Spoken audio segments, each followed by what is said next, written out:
I mentioned to you that I was angry. I was hurt. I felt betrayed. I felt I lost so many years and effort, the effort that I've put into this marriage, and it seems like for me it was a lot, you know.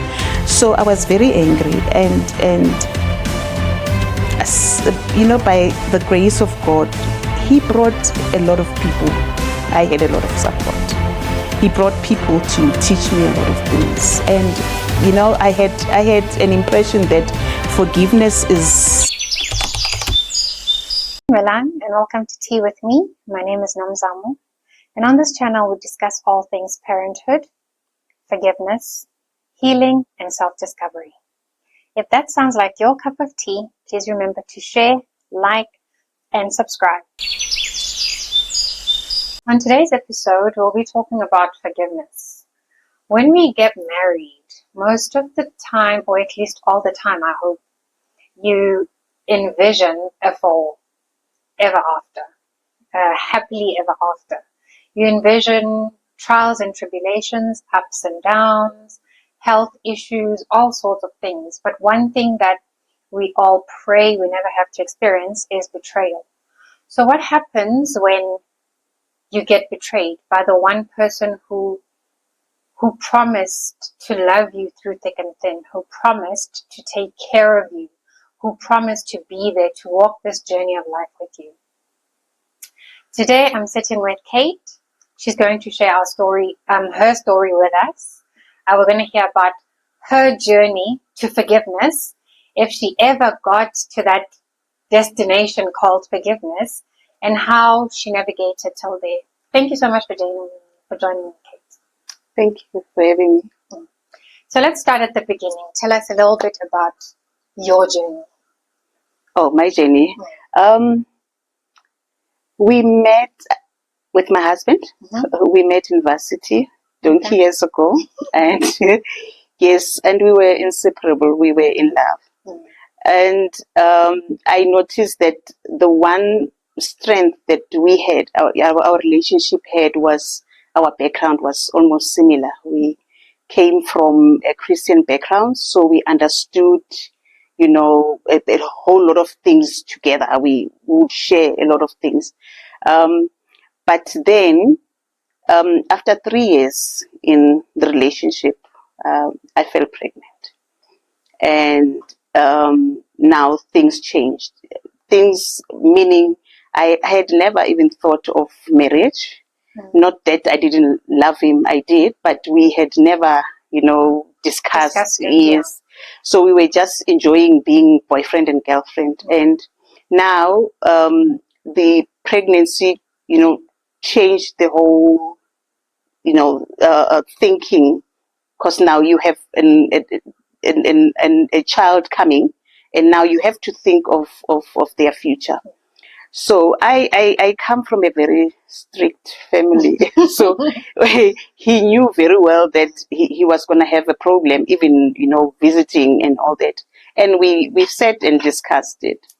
And for me, it was even difficult to tell the parents at home that I'm pregnant. I had to write a letter and promised if they don't respond, I'm not coming home. So he went home and he discussed that with his parents. So you guys were still in varsity? We were still in varsity.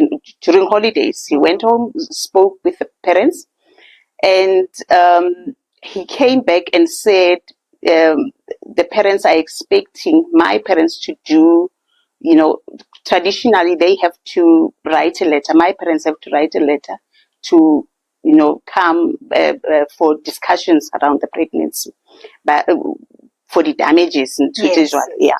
So I told my parents that's what is expected of them, and they did that. Now in the discussions around the pregnancy, the issue of marriage was discussed. I don't know if this was a directive from my husband, the boyfriend then, to the parents, but it came from their side to say now to order around, you know, to bring order onto this whole thing that's wrong according to our beliefs. So we have to marry. And the discussions were done, and yes, before I even gave birth to my son, I got married. Right. I think we were not. I want to believe we were not prepared. We had no idea what marriage entails. We were thinking that marriage is around continuation of our boyfriend and girlfriend lifestyle, and which is completely different. It's not. It's really not. Now, after I got married, I was still living with my parents and with the young child. And my husband, I remember he was still completing his degree then. So I was staying at home. And fortunately, I got a job there and started working. My mother-in-law decided to write a letter requesting my son to come this side. I'm from Limpopo, he's from Joburg. So they requested that my child should come to her to take, she wants to take care of him. So, yes, my parents agreed and we sent my son there. So I would go, every month, end of the month to come visit and go back. So, when my husband now graduated, he went home and I also lost my job. Okay. So my mother-in-law requested now Bakoni to write a letter to say that woman is married, she needs to come home. I'm thinking I don't know what she saw with my husband, but she felt I need to come. Yeah. So he was this side and you were in your Yes. Okay. And now I had to relocate, come to Joburg. Both of us were living with my parents-in-law, and I started the whole process of ukotisa, which I think at the end it worked out well for me. So we were unemployed, me and my husband, and living with parents. My mother-in-law and my father-in-law were the ones working. So life went on. I got to learn then, how to navigate this marriage, with my mother-in-law modeling it out for me. And now, unfortunately, for me, after living with her for a year and a half, she passed away. And it was a very tragic kind of death. So I am thinking, I want to believe now that I'm matured, now that this whole pain is behind me. I want to believe that this was the beginning of problems. The death of your mother-in-law. The death of my mother-in-law. And the nature in which she died, it wasn't easily acceptable. And do you mind me asking, how did she die? She was shot. Remember around the Yizo time? Yeah. Yes, she was one of those that suffered hijack. Around that time. And so what happened was, I remember getting a call. I was home. At that time I was already working. I got a job. So my husband was the one unemployed. On that very day when she got shot, I went to work and I had just started working. My son had I think he took out the teeth.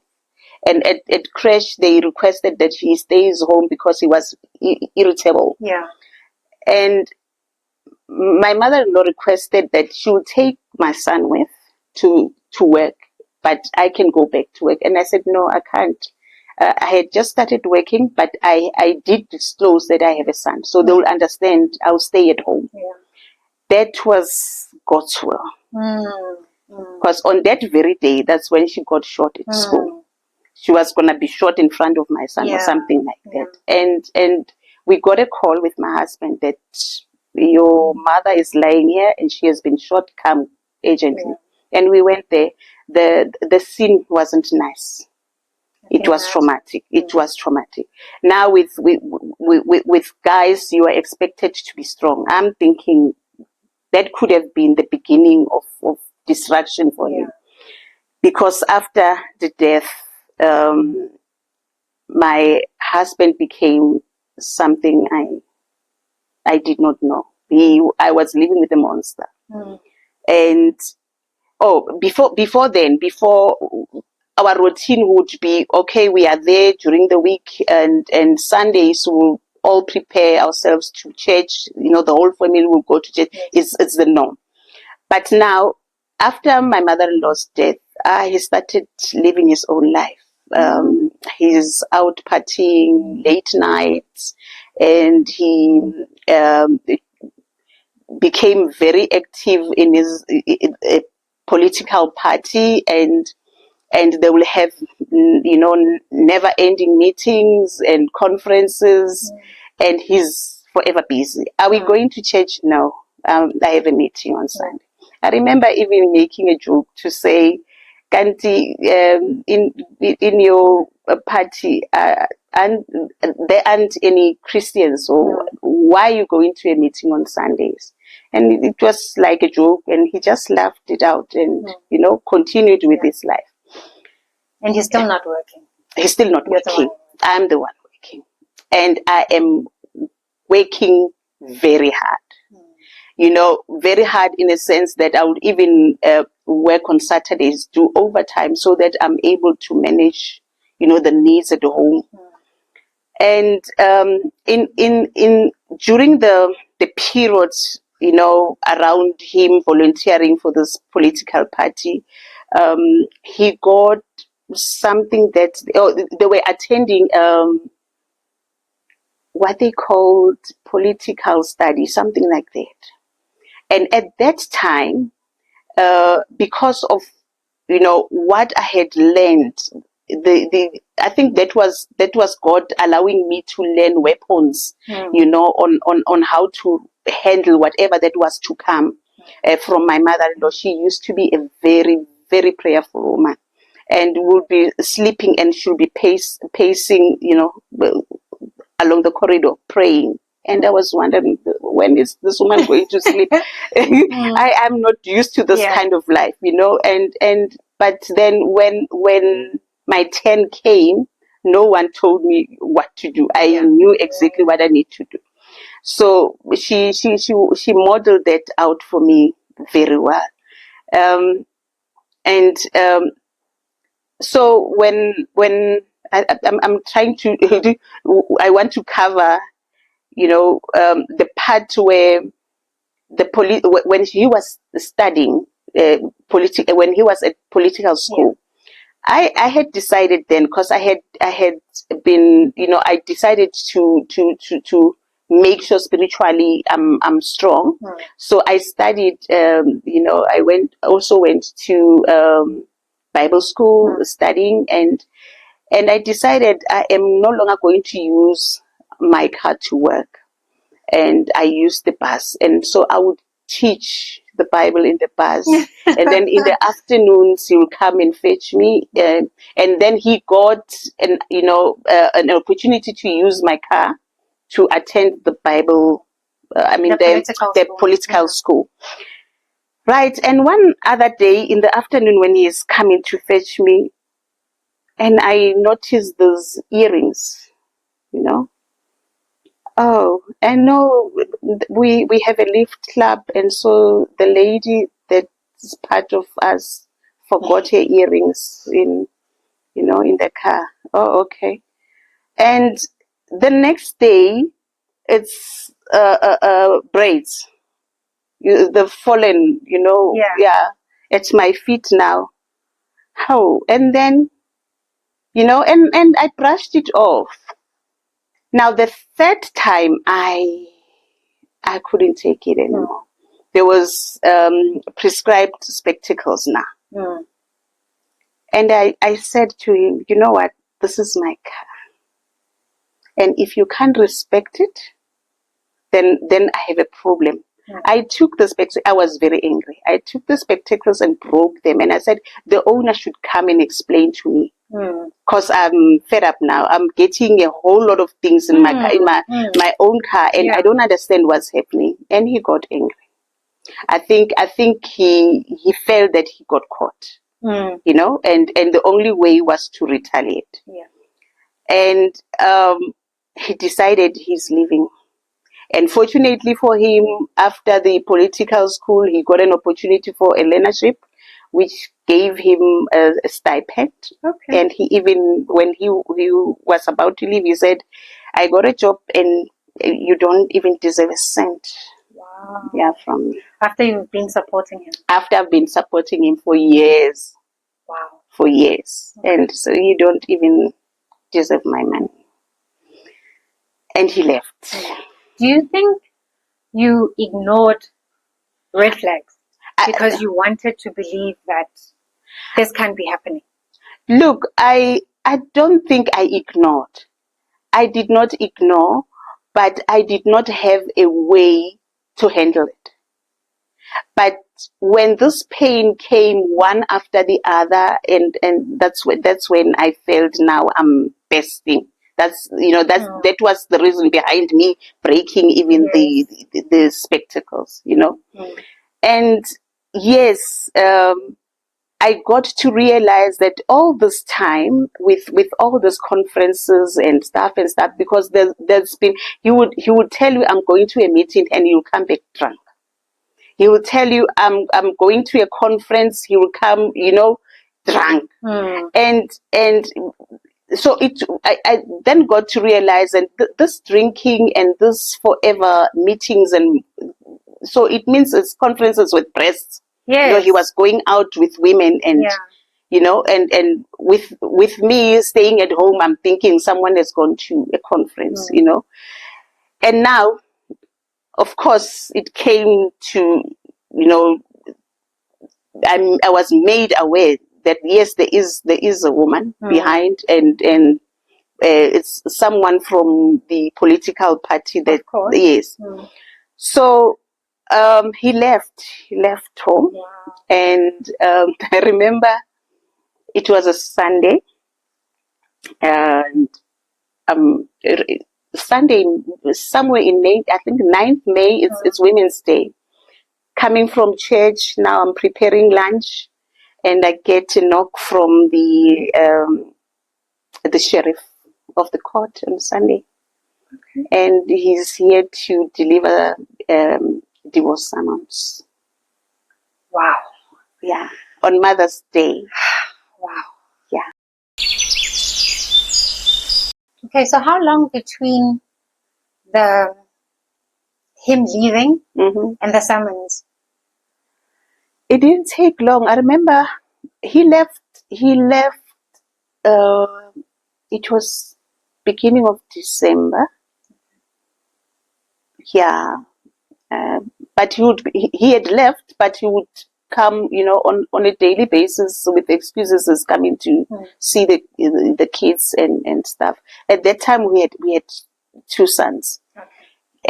And he would come to say, you know, he wants to see the children and but then I got to receive the summons in May. Yeah. And how did you feel though? I mean, this is someone you've supported for so long. I know for me, giving someone my car who's not working and I take a bus to work, I don't know what they're doing during the day in the car, and you did that. How did that make you feel though? Look, at that time I understood, which by law you're required to understand, that you're married in community of property, so whatever that's yours is his. I understood that part very well. But then I also understand the very fact that there's also responsibility around that. You need to be responsible for what you have, you know. Exactly. Yeah, so I don't think that part he had. Yeah, so that was the problem. Yeah. So I got the summons. I was shocked because I didn't even know what's next, what's expected of me. And the sheriff said, "No, just sign. You're expected to respond within so many days if you're contesting or not." And immediately I got assistance of a lawyer, and to explain what's the route to take. And he told me, okay, we're going to respond, and then we wait for a court date. Who's going to issue me with a court date? He will bring a court date, or they will have to send it via post office or whatever.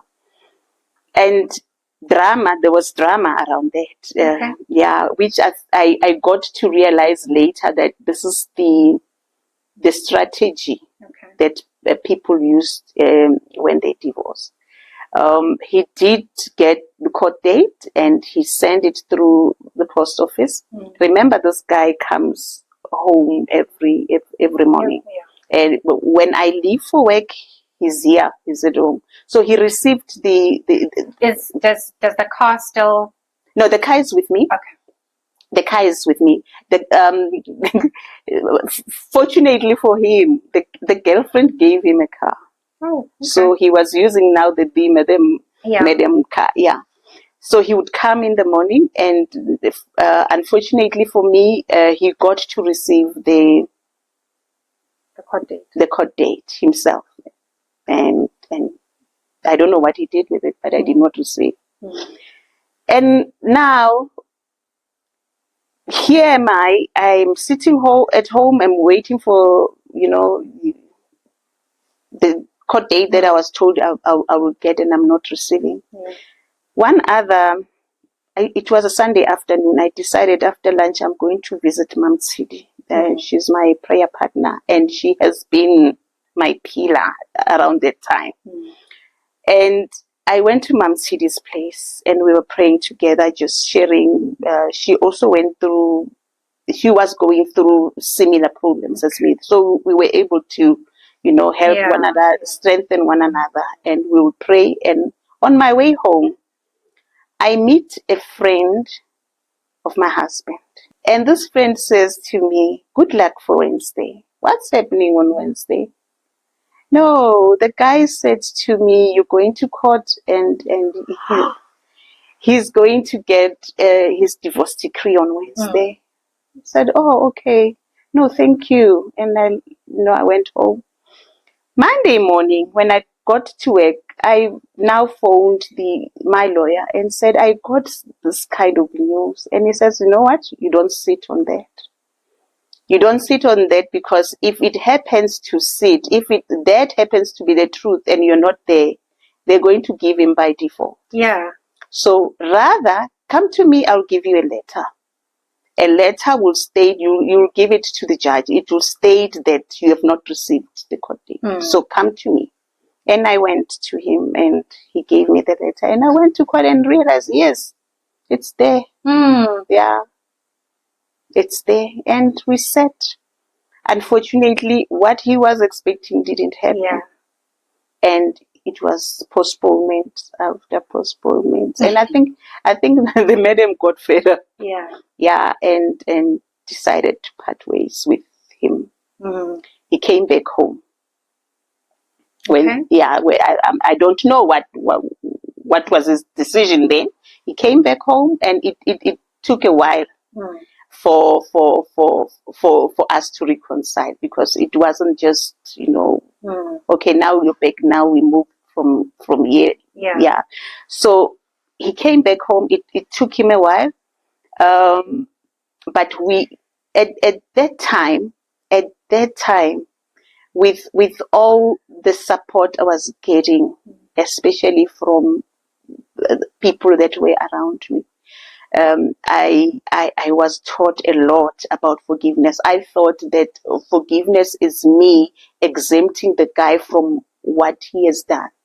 And which wasn't. I got those lessons from people that were supporting me. And tell me, I'm sorry to cut you off. Yeah. Let's take 2 steps back. How did the conversation go when he came home? Coming coming home, there wasn't a conversation per se. It was very interesting. He came back late at night, and we have back rooms, and he opened one of the back rooms and slept there. Okay. And I realized that the following day, the same thing happened. Then it means this guy is back home, you know.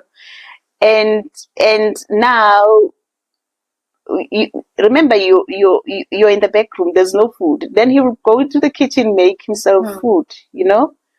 And for me, it was like, okay, this is a sign that this guy is home, is back home. And the other day, I'm ignored, you know, I can see, but I tend to look the other way and go to work.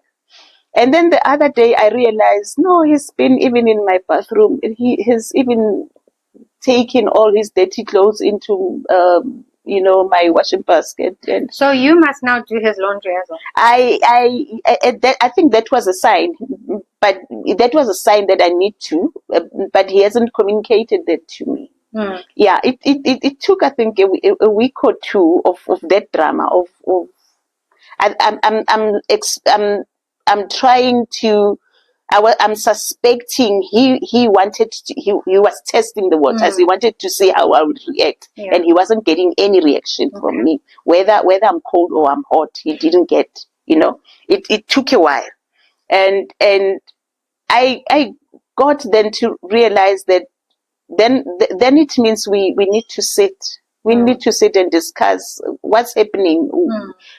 You know, where, because I now don't understand the boundaries anymore. And we sat and we got to discuss things. He's sorry he's back home, you know. And it wasn't an easy task. I had been betrayed. It was painful. But at the end, this is your husband. Even the time we had been separated, he was still my husband because we had not divorced. Now, when he's back home, what does that mean? It means then you need to find a way to reconcile and start from there. If it works, it should work. We should both be ready for it to work. I think I was strong then spiritually. At that time, I had grown spiritually. I understood very well that I'm not making him any favor by forgiving him. I had to learn lessons that whatever that happened between us, it may look like, from my point of view, it may look like it's one-sided. It's him betraying. I could have allowed that betrayal. I could have allowed, in a sense, that it happened one day and I kept quiet. Second, you know, there has been triggers. And I also had to step back spiritually and analyze. Marriage is from God, and marriage is never meant to be painful. I don't think God has created, because we all understand that marriage is from God. Hence, we require the services of a pastor when we get married. It's from God, and it can never be to hurt us. It can never make us, you know, go through the pain that we go through. Then you need to go back and say, then what was your intention about marriage, especially about my marriage, you know? And that's when I had to step back and start learning from him how to handle my marriage and how to handle my husband, you know. How do you reconcile the betrayal with, you know, what you just said now, that it's not, marriage is not supposed to be painful? How do you, I guess from where I'm standing, I'm looking at it and I'm seeing a lot of hurt. How do you rebuild trust? Look, it's not a day thing. It's a journey on its own, and it requires people that are both ready to work it. And unfortunately, in this case with betrayal, one will have to do double the job than the other. I find it to be much easier with me than what he is going through, because there is a huge gap that he needs to fill. There's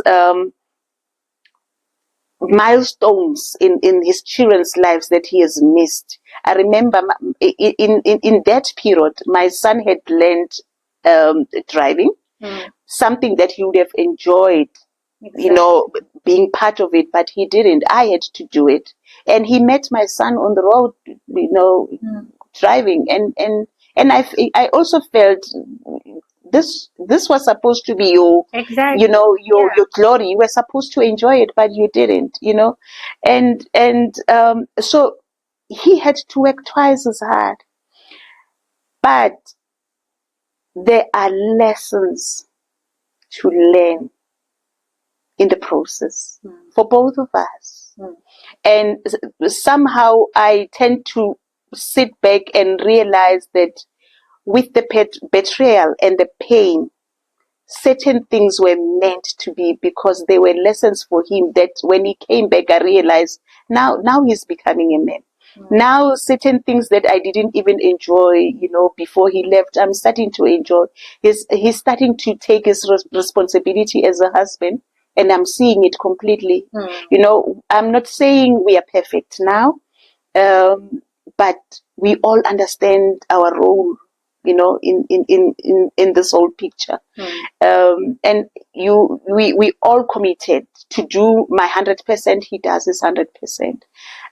We go through challenges that every family goes through. It's not perfect.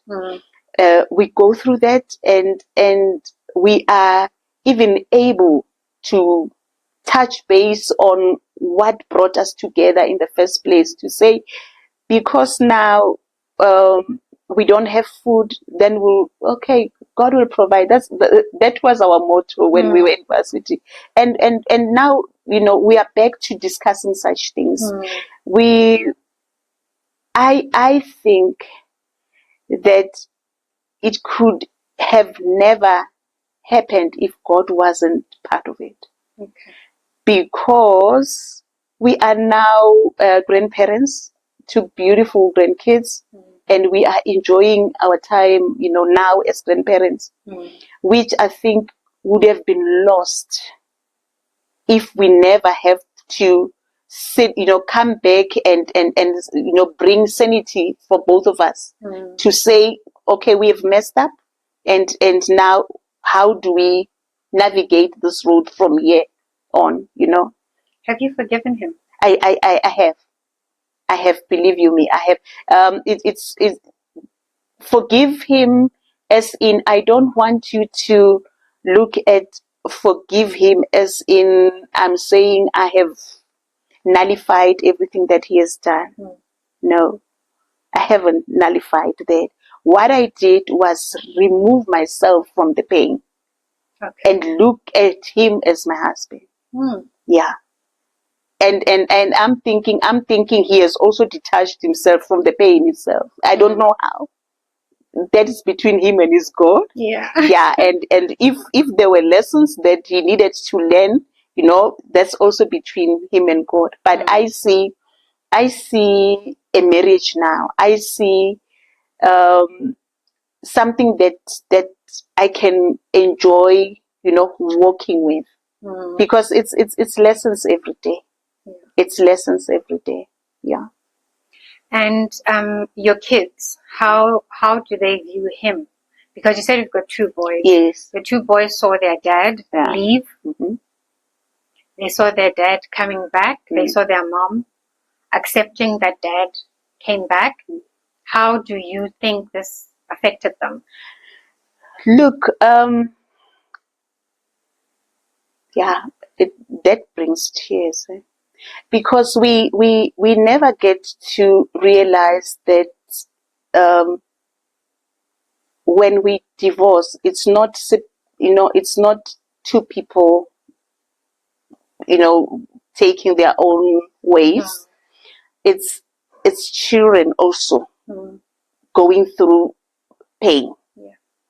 And my son, the eldest, was very much aware of what's happening. I think he was 12 then. So he knew exactly what was happening. And believe you me, I think a whole lot of behavioral problems that he had came from there. That pain affected him so bad. The younger one was still small then. But interestingly, I don't know what happened. It seems like there was a day where the father came to see him, and I don't know where he went with him, and they got to meet this lady.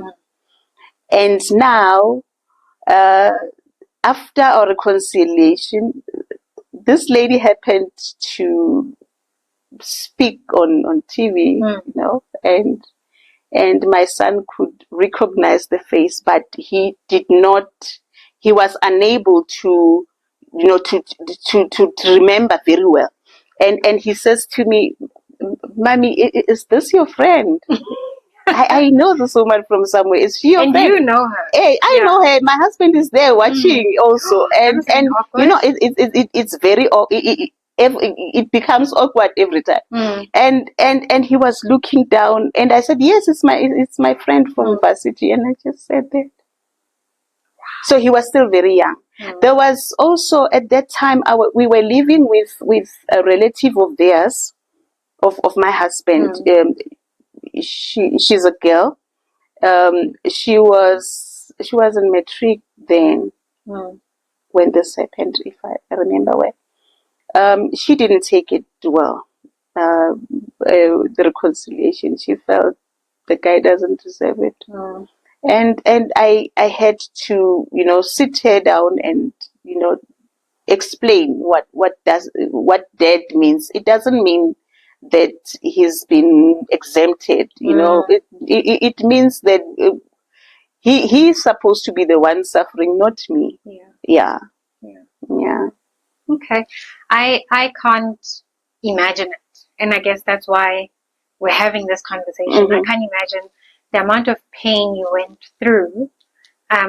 Do you ever have moments where he does something or he says something and it triggers you? It reminds you of, guy, you were gone. Look, like I'm saying, there is this gap that he has to. Sometimes I would ask him a question, and do you remember so and so? Or he would tell me of something that I wasn't part of, and now you realize that he's not sure whether it was during your time. It was during my time. It's like a broken service kind of thing. So I'm thinking he's working twice as hard to to try and remove that period out of his life completely, so that he matches this and he doesn't have gaps. It's kind of strange. Yes, with me, trust wasn't easy, because every time you leave, even if it's for a genuine reason, there would be what if, what if. But then there is this Kate that would want to say, remember that you're not in this alone. You have brought the owner of this marriage. So rather allow the owner of the marriage to deal with the marriage, and trust him enough that he's able to see where the guy is and not you. When I relax here at home and do what you're supposed to do at home, that's how I live now. Okay. Yeah. And then, just in closing, what was your biggest lesson going through this? If someone is watching and they're standing at that crossroad where it's, I'm going to divorce this man or I'm going to forgive this man. Look, the lesson would be, go back to the creator of marriage. Ask him for guidance. The one problem that we never get to understand is that God is capable of removing people that are not supposed to be in your life. Not me removing him, but him removing the person. So he is able to do just anything. He is able to turn things around in a day, in a second. He understands your pain even better than you, because he knows the end of your pain.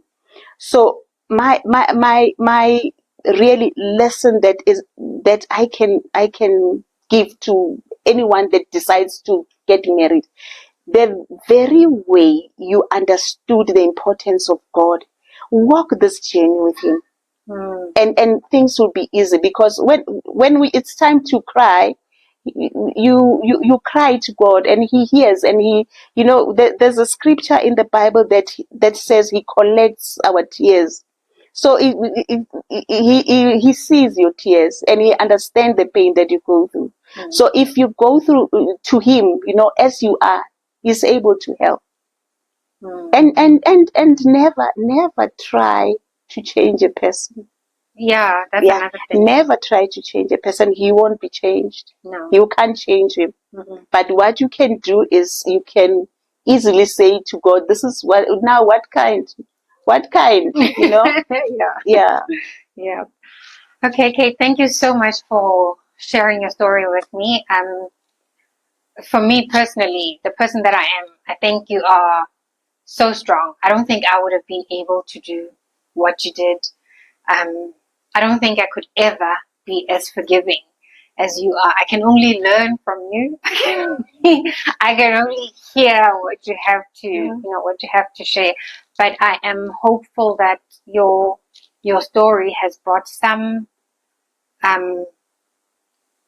guidance, shed some light to somebody out there who is facing a similar journey or a similar situation. So thank you so much for sharing.